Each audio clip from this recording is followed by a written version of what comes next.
Welcome to the What Happens Next YouTube channel. What we're aiming to do with this channel is share content designed to make sure that you're supported through whatever's next in your life. And we'd love to continue to do that. I've got a favour to ask today, and what I'd ask you to do is just subscribe. It costs you nothing, but it really helps us deliver really good quality content on a consistent basis. Thank you, and let's go on to the interview. Welcome to What Happens Next, the channel where we talk about and help you navigate the next chapter of your lives. If you're in your 50s, 60s or beyond and you're thinking about at a crossroads what you should do next in your life, this channel is designed to educate, inform, inspire, help you understand what options are available, because for many of us, that conventional model of retirement looks a little bit boring nowadays, and we want to live next chapters of our lives full of fun, excitement, enjoyment, invigoration, and everything in between. That's why I'm so pleased to have invited Jeremy onto the show. Jeremy, how you doing? I'm fine, thanks, Chris. Really good to be here. Really good to be here. Yeah, I'm really looking forward to this conversation. And you started before the interview of you talking to me a little bit about a big trip that you've got planned. Tell us a little bit about that. Oh yeah, sure. Well, in the middle of this coming week, we go off. I do it every year. I go to Lourdes, and as part of a pilgrimage, we take 60 or so odd in disabled people with us, and we have a team of nurses, doctors, and helpers. About 300 of us all together, and we spend a week in Lourdes. Um, and as someone said to me the other day, they said, well, that's probably quite a relaxing weekend, isn't it? A week for you. And I said, not really. It's very tiring, very exhausting, work very hard. But we also party very hard as well. So Great stuff, love that. How long have you done that for? Well, I first did it in 1973, then took a bit of a break until 2014, I think it was. Okay. But I've been every year since then, apart from the COVID years, of course, when it didn't actually Yeah, happen. of course. So I know all about your work, and we've spoken about the amazing work you do, but for the benefit of our audience, tell us a little bit about you. So I I suppose the best way of describing is the journey that I've been on. I started off many years ago, flogging around the streets of London selling financial products. Then moved from there to financial advice, then to financial planning. Then I got more involved in the sort of relationship with money, so I started doing financial life planning, and then finally moved across to life coaching. And at that stage, I handed in my authorization to provide financial advice, and took a coaching course, and that's where I stand now, as a professionally. Personally, it's been also, I think, a journey of from I started off living a life of fear, and it was fear, and not really living the life I wanted to lead, and that changed quite dramatically. And now I regard myself as living a life of meaning, fulfillment, and wealth. What changed? What was the? I mean, I'm assuming it was a journey of change. Where you go. Yeah, that's right. I've always believed that there are 2 or 3 key points in your life when you come up with a decision and you go either left or right, and that decision changes the complete direction of your life. And I always remember that one particular occasion when actually I first met a guy called George Kinder. I think you've already interviewed on this. Yeah.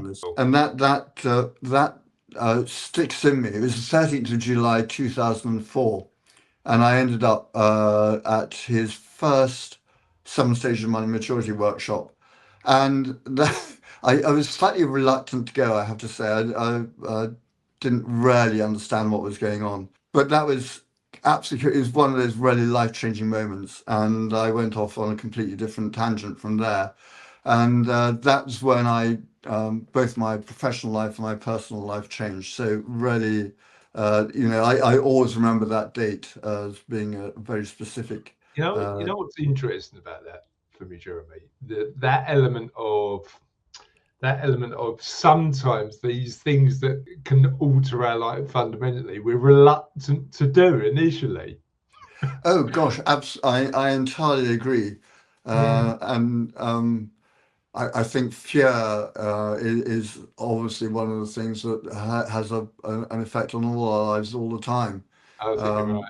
Um, but I think one of the great things you have to do is try and overcome that fear. And I always tell the story of jumping about a bit here, but when I published my first book, actually writing a book was dead easy. Well, I say dead easy. I mean, it Yeah, took three or four attempts to get it right.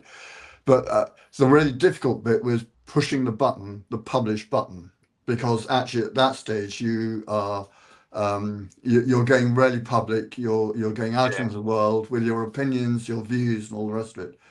And actually, I can't remember who told me, but someone once said to me that once you put your head above the parapet, someone will take a pot shot at you, and it that always happens, and you've just got yeah. to live with that and accept it. But I think what you also got to remember is that 90% of the people will be very Be happy with your supportive. views. Yeah, Yeah, yeah, yeah. It's really interesting. There is an element of fear in terms of all of this, and what's really interesting is even though we've got a really decent audience who seem to like that stuff on what happens next, the next iteration of what happens next that we're building for the start of 2026, I'm really scared about. And it's that yeah. element of sort of, and this sounds too trite because I think it's probably more complicated than this, but feel the fear and do it anyway. and just make sure that you just like, as you say, you get to the point. It was really funny. I was having a conversation with somebody last week about um, how we can be more authentic financial planners. It was with another financial planner. How we can be Yeah. more authentic financial planners. And I believe, and again, I don't think this is particularly controversial, but I'd be interested in your opinion. I believe that sometimes as financial planners, we can be really we we can assume that we've got all the answers, and actually we need to just admit that we're human and we make mistakes. And I remember a couple of years ago when I wrote a book a couple of years ago on kindness because used to host Yeah. with my daughter. And I wrote a chapter, one of the first chapters on the book, about being kinder to ourselves. And Yeah. I share a story in it where I took my dad away in 2019 to Gibraltar. So we went Correct. away to Yeah. Gibraltar and I booked a hotel, which was the Hotel Gibraltar, and flew into Gibraltar Airport 10 o'clock at night, got in a cab at the airport and said, "Can you take me to the Hotel Gibraltar?" And the cab driver went, "Definitely not." I was like, "Okay, why is that?" He went, "The Hotel Gibraltar is not actually in Gibraltar, it's in Spain." So I Oh. booked a hotel in the wrong country. And the reason that I mentioned that is because there was a real fear when we published the Kindness Project about sharing that story because Yeah. you're admitting that you're fallible as a human and you don't know what that's going to do with the relationships and trust you've built in your business and in your life. You know what? People get it. Do you know, people, as you say, people are, the odd one will change their perception of you, but on the lion's share of people get that you're human and Oh yeah. connect Yeah. with that Yeah. Yeah. vulnerability. Yeah. Yeah. Yeah. It's so interesting.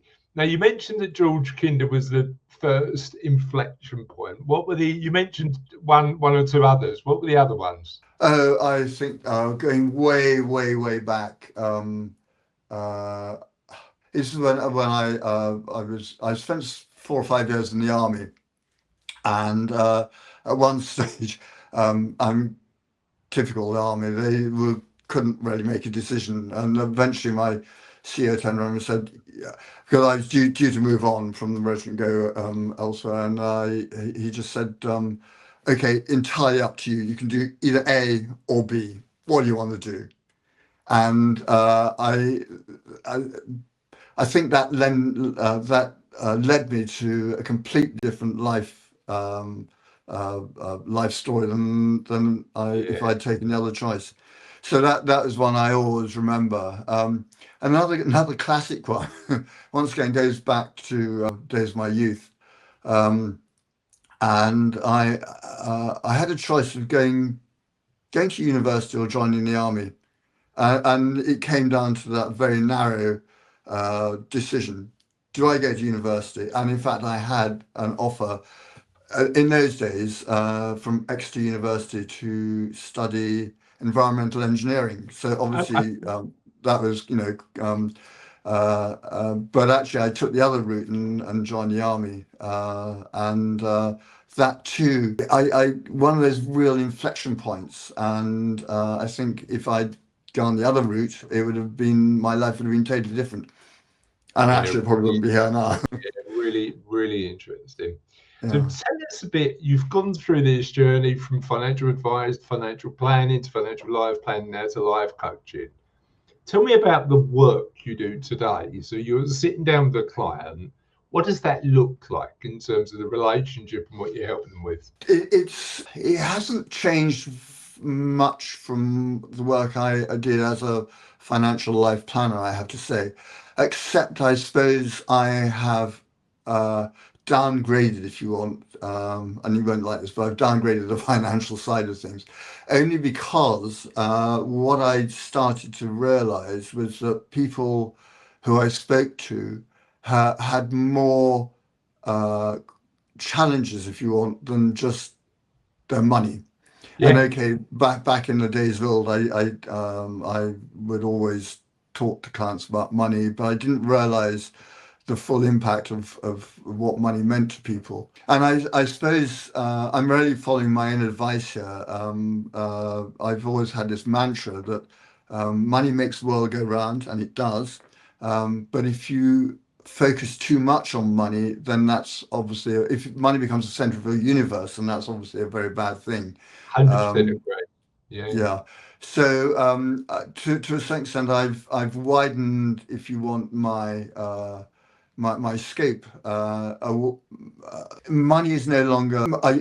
I deal with money with my clients, but it becomes much more about the other things that affect them, yeah, particularly when you are dealing with people who are professional people, independent people, who are coming up into that 45, 50, 60-year-old age bracket, and they are beginning to think about what do I do next. But also, I think there are at that age there are there are a lot of challenges that people come across, and even more so if you're an independent, self-employed professional, because you then you find yourself working a lot of time in that what I call the liminal space between work and home, and you have to make all these sort of decisions, and you don't have maybe the support is not quite the right word, but you don't have the backup, if you want, of a big corporate firm to help you with those things. So you've got to make your own decisions about about exiting your business, retiring. Um, Maybe the kids have left home or leaving home. What about my house? Should I downsize, or stay with where I am? What about my relationships? So your relationship with your spouse in particular tends to change quite dramatically, because up to now it's almost so looking after kids has been your job, yeah. and your spouse and you have done that, You and you now make you suddenly they are not there any longer. So what do you do? yeah, you make a really interesting point actually, because I think from the research that I've read when I'm writing the What Happens Next book, actually earlier in our lives, purpose and meaning are often baked in because we're bringing up kids, right? And a lot of the purpose and meaning comes from that, a job as mum and dad is to bring kids through. And I look at my own life and say, and I've still got Sophie at home at 13, but you turn around and go, now I know that Charlotte's 21 and she's off doing her own thing. Now she might come back, who knows, but she's off doing her own thing. There will be a point when our kids will be independent, and that's part of the job, right? No, absolutely. That's part of, you made a really interesting point that we've never ever covered on what happens next. And I think you're right. It's unique to independent professionals in terms of that liminal space point you made. And the merge between home life and work life when there's no gap. So how do we get better at differentiating between the two? I don't think you can differentiate between the two. I think to a certain extent you have, on the one hand, your business. On the other hand, you have your home life, but the two are inextricably linked. I think far more than if you're just a part of the corporate world and maybe employed by a business. And you do. It's not as though I'm being a bit sort of oversimplistic here, but if you're in the corporate world, you to a certain extent you finish work at the end of the day or the end of the weekend, and you go home, and the two tend to be quite separate. But when you're independent, when you're self-employed, it's much more. There's much more of a linkage between what you do, what you earn, and the way you live your life, and which is why I think it's so important to look at what I call that liminal space between work and home, because that's where all the challenges actually tend to come about. It's quite interesting as well when you work with your partner, because my wife is my ops director at Savello. And like that question where I'll at 9:30 at night, I'll come back from battle tennis and go, did we do that thing for a client? And she'll go, right, I'm off duty. Not now. Talk to me about it in the morning. But you're right, that how much of our identity is wrapped up as self-employed individuals or business owners? How much of that is really interesting? What are the things that most people don't talk about when it comes to business owners and independent professionals specifically? What challenges in the work that you're doing with clients come up time and time again? I almost certainly this whole business about should I retire or should I keep going? And I think if you're in the corporate world, that's fine. You probably get to a specific point, whether it's 60 or 65 or whatever, and then you are invited if you want to retire. But when you're an independent professional, then it becomes much more of a difficult decision to make, and it depends also on so many other factors. Going back to money, that key question: do I have enough money to retire on?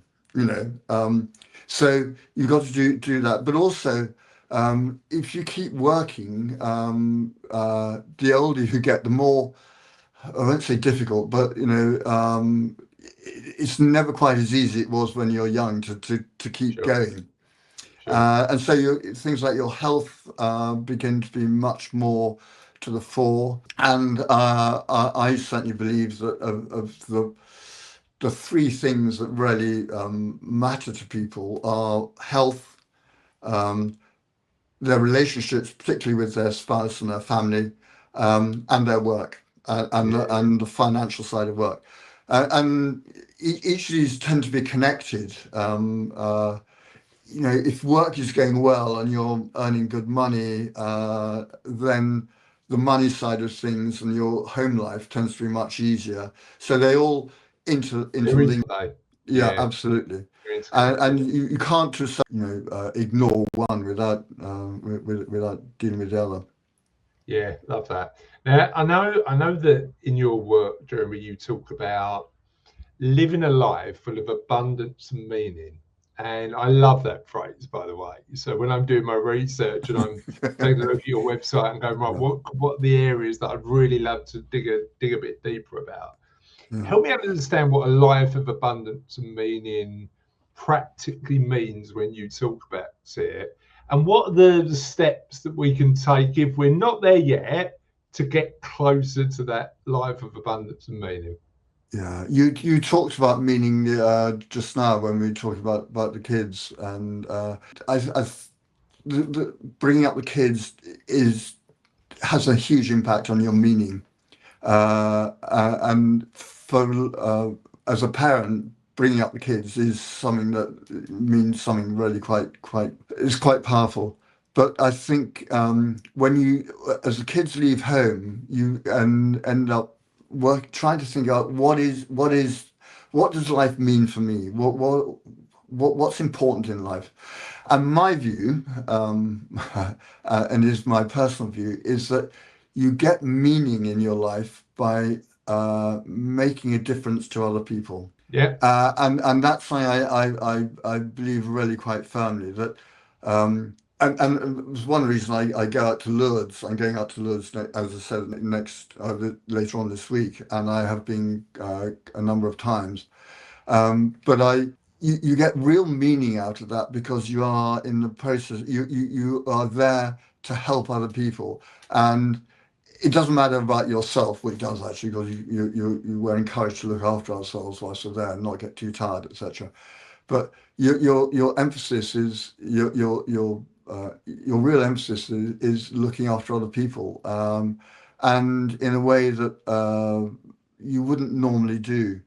yeah, But I do feel that you get meaning from life by helping others, and that's quite crucial. And then you come on to abundance, a life of abundance and meaning. And abundance is people that once again they get a bit upset when I tell them actually you need, it's not about spending more, earning more money and spending more money. It's about doing exactly the opposite. It's about doing less, earning less, spending less. The opposite of abundance is scarcity. yeah, And you find yourself in you know you're in an arena of scarcity when you keep saying I haven't got enough time, I haven't got enough money, all those sort of things. I haven't got enough. That's when you know you're in an area of scarcity. So what you're trying to do is bring it back to I have enough and I am enough. yeah, And so I go back to money because actually money, as I say, is money does make the world go round, and you have to address your money, your financial dealings, not just doing the spreadsheet work, which or I say spreadsheet work, it's that physical bit about looking after the pound, shillings, and pence, but you also have to understand your relationship with money and 100%. what money means to you. Yeah, And I think that's once you work on that, then it makes it much easier to um, live a life of abundance. yeah. Uh, I mean, it's so interesting that because I've learned a lot about that subject from interviewing people like George, but oh yeah, yeah, also that element of we had Catherine Morgan who talks about the stories that we tell ourselves about money about 3 or 4 months ago, and what's interesting about that is there was no talk. She's a financial planner, but we literally for an hour and 10 minutes, we never talked about spreadsheets. We just yeah, talked about the stories we tell ourselves about money, where yeah, they come from, and whether they enable us or disempower us. And it was a fascinating conversation yeah. Oh, because I think when you start asking people about their relationship with money, it's brings out all sorts of things. And in fact, I run a sort of it's if you want an exploratory meeting, I just call it my map maker meeting, and I asked people just three questions during that hour, and I'd listen to their answers. And I start off by talking about why are you here? I just ask them why you're here, and quite often they say, well, my pension isn't working or whatever. I just need advice on this. But then you start, and but that changes. So I have this feeling that the initial what people present with initially is not what they really want to talk about. But then I ask them the second question, which is, what does money mean to you? What's your relationship with money? And quite often there's a sort of bit of a stunned silence because most of the time people do not actually think about what their relationship with money is. And then they start talking, and it's very, very interesting because it brings up far more than just asking them why they're here. And you get some very, very interesting answers. And I remember an absolute classic. I was talking to a couple, and I asked them that very question: what does money mean to you? And they went off on all sorts of different areas. And the woman, the wife, was actually, she suddenly went very quiet and stayed quiet for 2 or 3 minutes. And then suddenly she said, I wish I was a better wife, mother, and daughter, and burst into tears. And that all stemmed from this question: what does money mean to you? What's your relationship with money? And so it's a very, it's, and I still use that question, although I'm trying to um, not so much disassociate myself on money, but myself with money, but make it less of make everything else more equal to it, if you want. But I still ask that question because it is so revealing. It is so revealing. I mean, I've had experiences in my career working with clients where that's happened, and it isn't a very insightful question. But you know what's really interesting, Jeremy? That feeling of abundance, and from the way you describe it, and the way that we're talking about, it, and my understanding of it, that's an internal game. It's about us and our thoughts and feelings as opposed to the outside world. how Yeah, yeah. much of how much of feeling abundant is about the way we view the world and the stories we tell ourselves. And clearly there's an element of, if you've got nothing, you're not going to feel abundant. But how much of it is about gratitude, appreciating what we've got, and knowing that we've got enough for ourselves? What are your thoughts around that? How much of it is an insight game, and how much of it is about what we've actually got? Yeah, I see where you're coming from on that one. And I do actually, I do go back to the spreadsheet. I do a rough lifetime cash flow with people Yeah, so they can see how what. it is good, right? Yeah, it is. You It can, is good, but what's also, interesting is I've provided people with clarity, and their story doesn't link with the facts. Do you know what I mean? yeah, That yeah, that's yeah. interesting.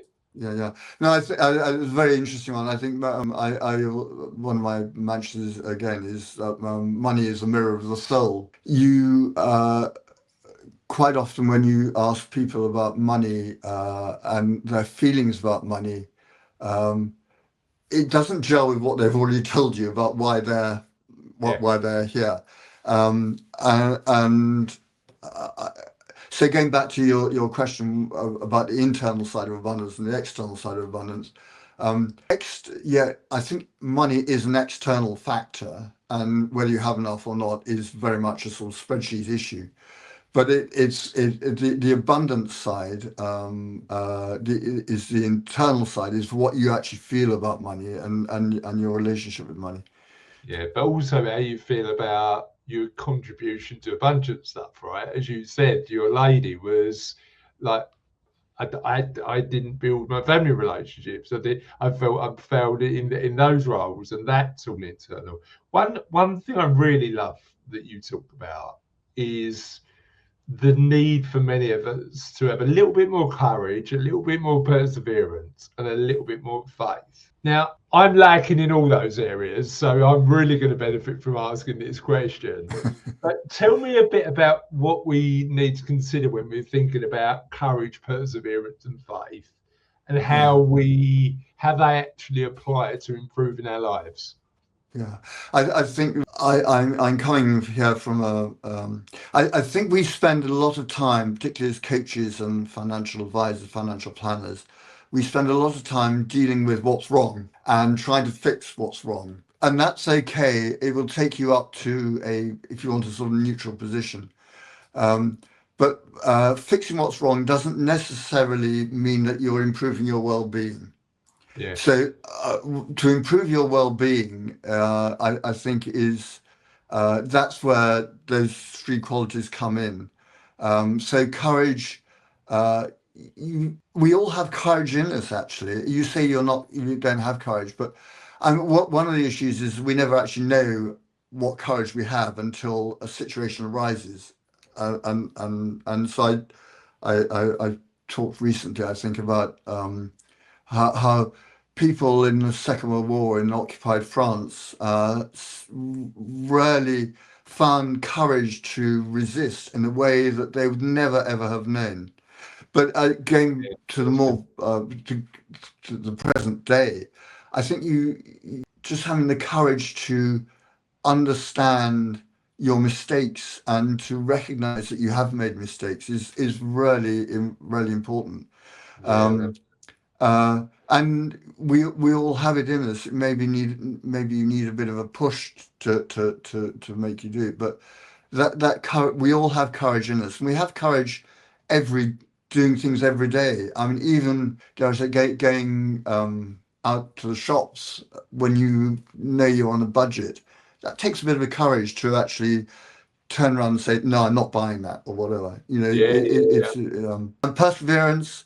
Um, I think it's all too easy these days to turn around and say, "Oh, I give up. Someone else can do it, or it can wait, or whatever."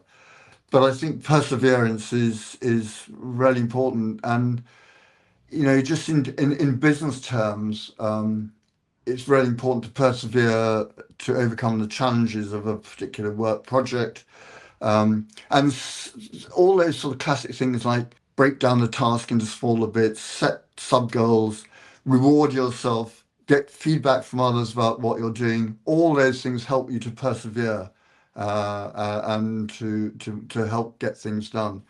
And those also apply to home as well. And I have a saying: you should actually take your work home. Everyone says don't take your work home, but actually take your work home, because in your work you actually develop systems and processes which you can adapt to home. I think the interesting thing about that is some of the skills that you might pick up at work, Yeah, particularly for me, the curiosity, the relationship building skills, all of the elements that make me a fairly good financial planner. Hopefully, I can use those skills at home too to yeah, improve the relationships with my family. The interesting thing is remembering to use it at home is a solution. I mean, that's an yeah, entirely different conversation. But I think you're right. I think the skills that we learn in certain aspects of our lives, including courage in a certain area of our lives, are transferable. yeah. Very much so. Very much so. And actually, it goes back to what I was talking about earlier on, this sort of what I call the liminal space between work and home.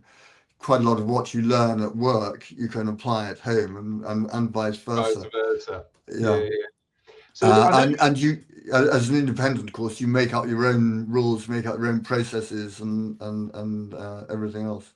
Yeah, I mean that's a Um, double-edged sword often, right? Because you've got the freedom, but you've also got the paradox of choice. Because oh you can gosh, do anything. absolutely, So absolutely, yes, absolutely. it's an Yeah. interesting one. And I know you love helping independent professionals, and that's who you focus on helping. Tell me why you love helping people like that, and the other we've spoken a little bit about the unique challenges they face, but anything else that makes them unique in terms of who you're aiming to help? I think this stems from way back when I suppose, as you know, as a financial planner, we were just all desperate for clients, and I picked up any old client I could find, including I picked up a couple of people working in the corporate arena, and they weren't successful. Our relationship as a client was not successful, and eventually they left. Usually on pretty good terms, I have to say, but they were never able to fully gain, if you want, or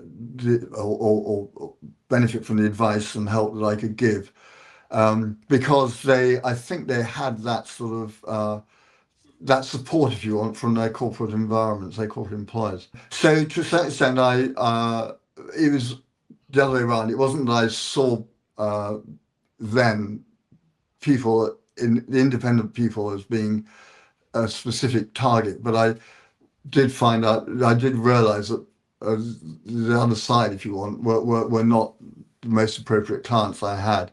Yeah. But as time went on, and I got to know these sort of independent professionals much more, much better, I began to realize that they had these unique challenges, and especially the older ones, people whose kids had left home. I hate using that expression because it reminds everyone of the empty nest and the empty nest syndrome, and which is just tends to be a sort of passing trait, passing phase. Um, but I think when the kids leave home, it does.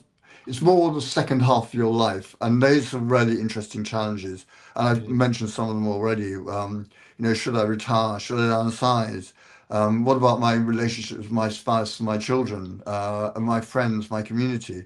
What about my leisure time? How do I spend hopefully a little bit more time? What do I need to do with that? Um, yeah, another great one, not a great one, but a really interesting challenge that people come up with is my elderly parents.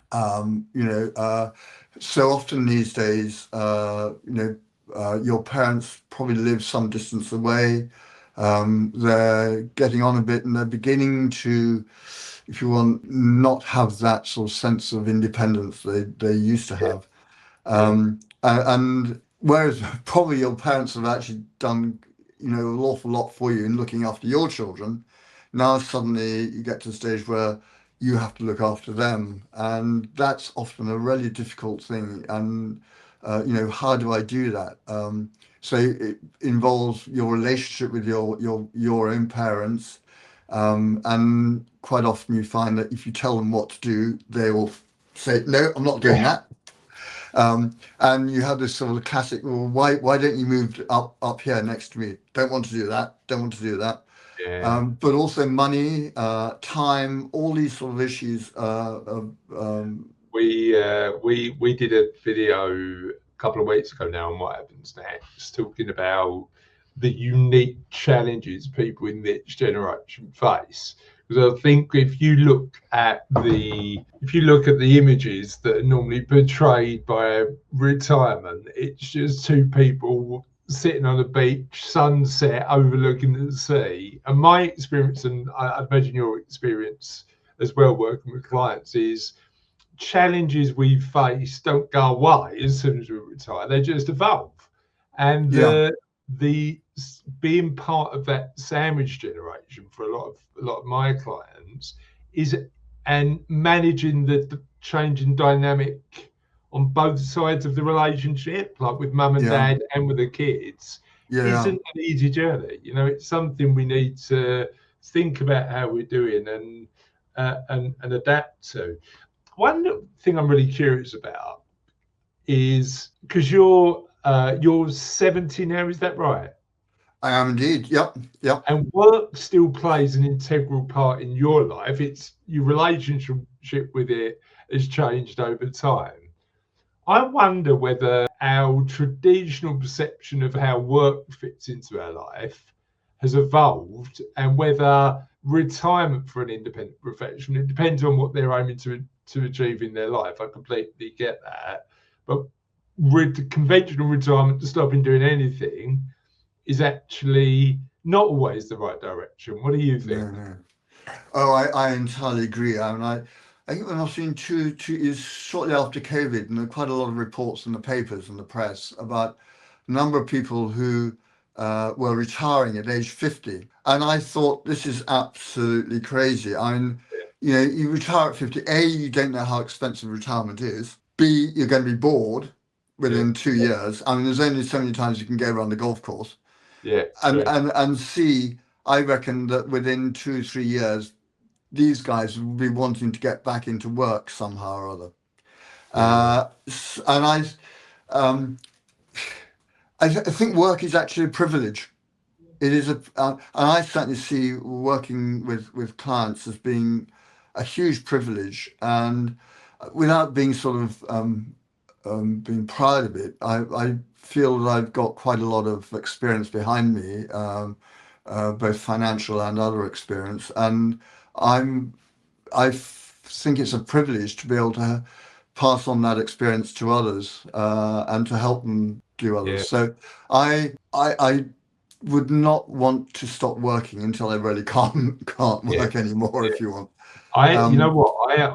I think it comes back for me as well. By the way, and my relationship with work's going to evolve over the years. I'm sure as your one does. But it always, for me, comes back to something you said earlier, which is the ability to serve others.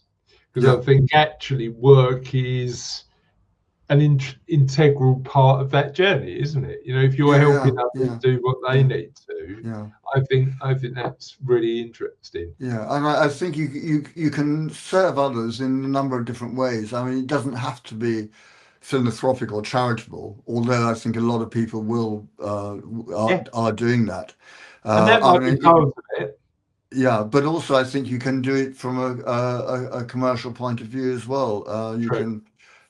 You can actually provide a service which people are happy to pay for, um, as well as doing, you know, a bit of voluntary work here and there. And just from my point of view, I spend quite a lot of my time at work helping others, doing coaching work, but at the same time, I'm also I help to run our little village newsletter and website, which is all on Voluntary basis. yeah, you don't get paid for it or anything, but you just do it, and it's helping others, and You, that's, you, you know, gives you a sense of meaning, a sense of well, it's purpose in it's so life. it's so interesting. I try and raise money for charity every year. I'm doing Kilimanjaro this year, which would be really Yeah, exciting. you said, But, yeah, yeah. but then the other thing that's interesting for me is I've taken on this job of running my little paddle tennis community of 35 of us, and we set up a spreadsheet, and we've got polls and WhatsApp, and we set up All right, games. yeah, And they're jobs that I delegate in my day-to-day professional life that I'm happy to take on because it's a social thing.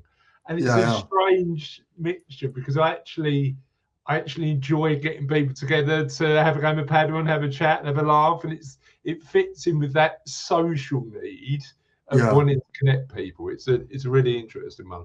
One thing I want to talk a little bit about, and you mentioned it earlier, Jeremy, is the map maker service. Like you define it. So what does that look like? And what's the journey that people go through when they work with you to build their map? Yeah, I think it's really just a variation on something I started off many years ago.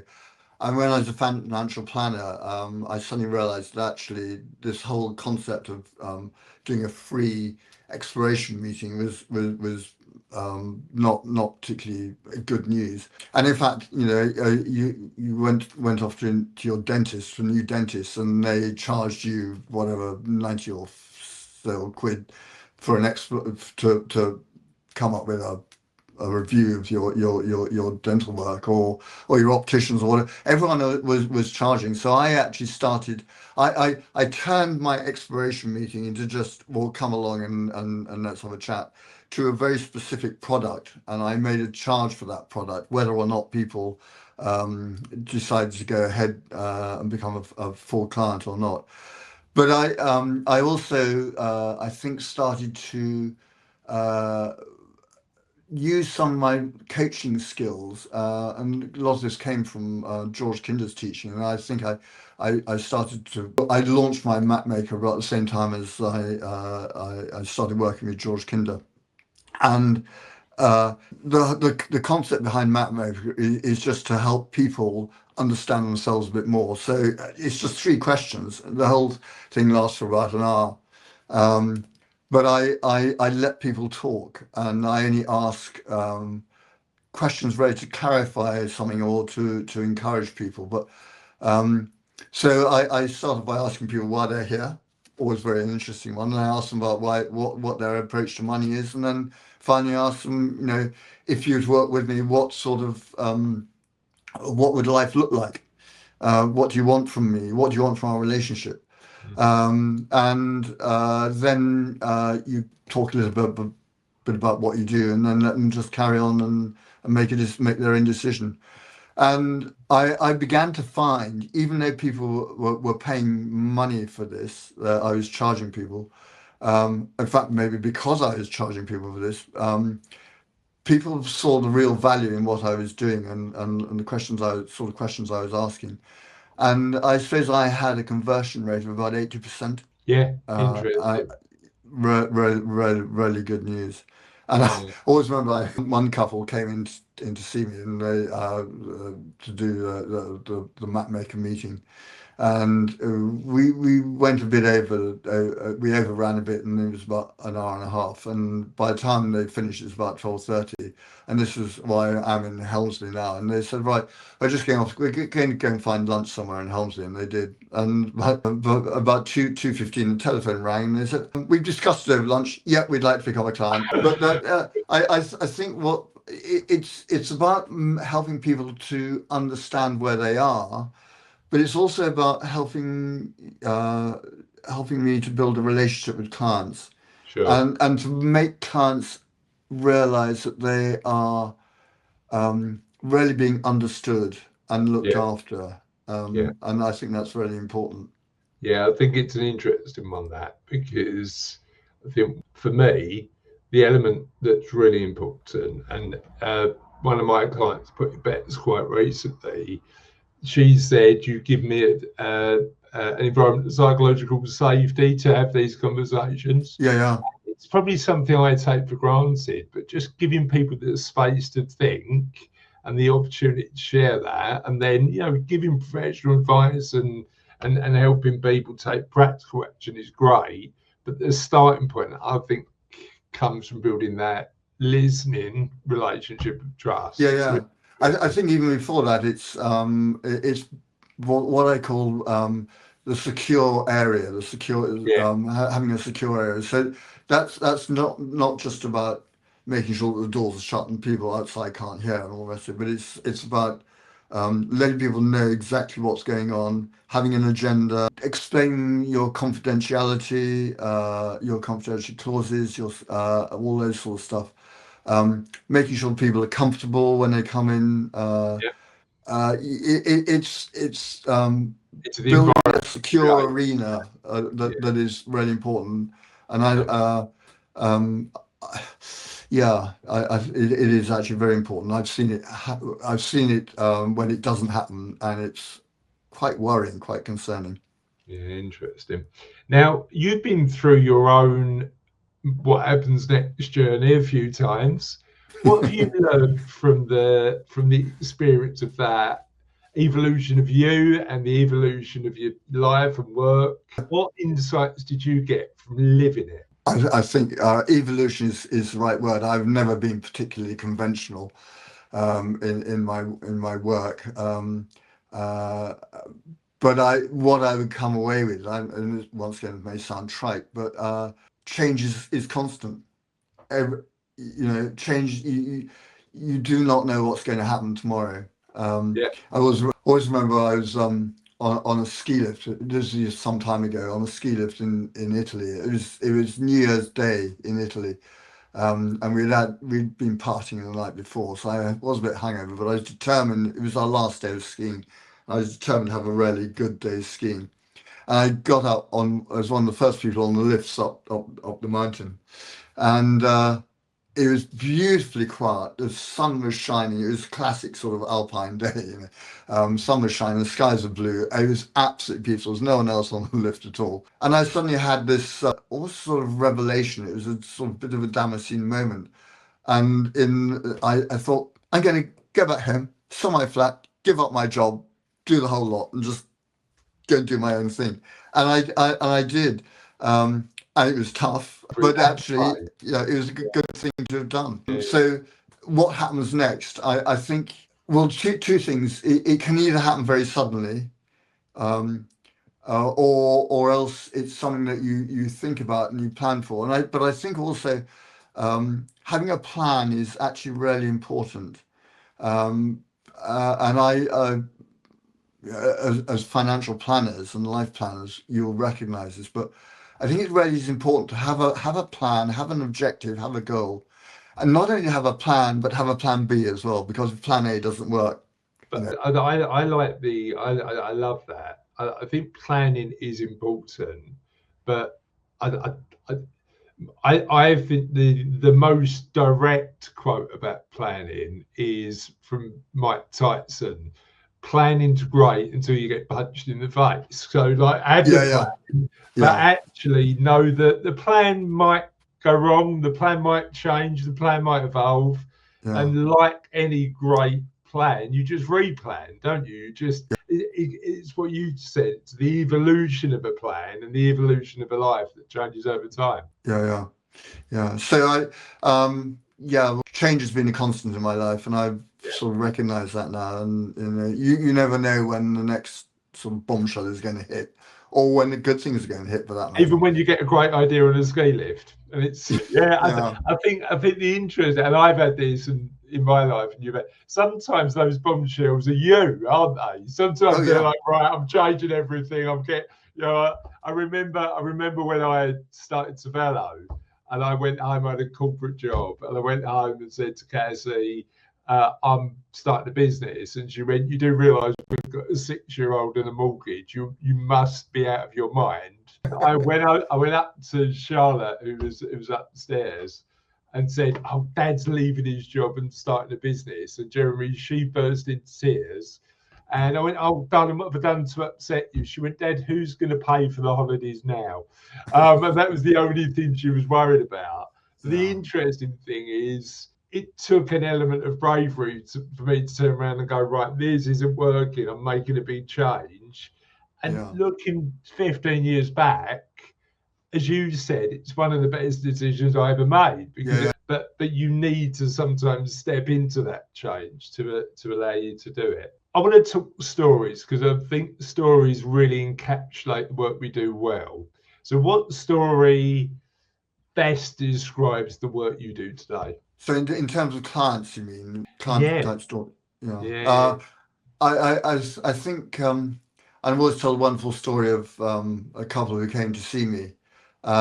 They did not really know where they stood, and in fact, that was a lesson I've learned that lesson as well. One of the first things I do with people is to help them work out where they stand now. But so we talked for quite some time, and I got them to work out where they stood, and particularly financially where they stood. Um, and eventually, I came up with a rough sum of what they were worth, and they were rather shocked by this. Not only that, but they then turned around and said, "Oh, didn't realise that." Well, I'm going to give up my job straight away. He actually was he worked in the sort of healthcare sector, so he said, I'm going to give up my job as soon as I can hand over everything. So it took him some time, or it took him about 6 months or so. And she was an editor of a legal magazine, and she said, well, I'm going to keep going for another year or so because I need to I've got to do this.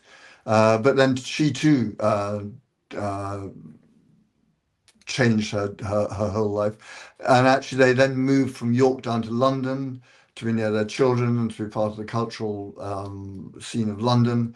And the whole thing happened in a very short space of time.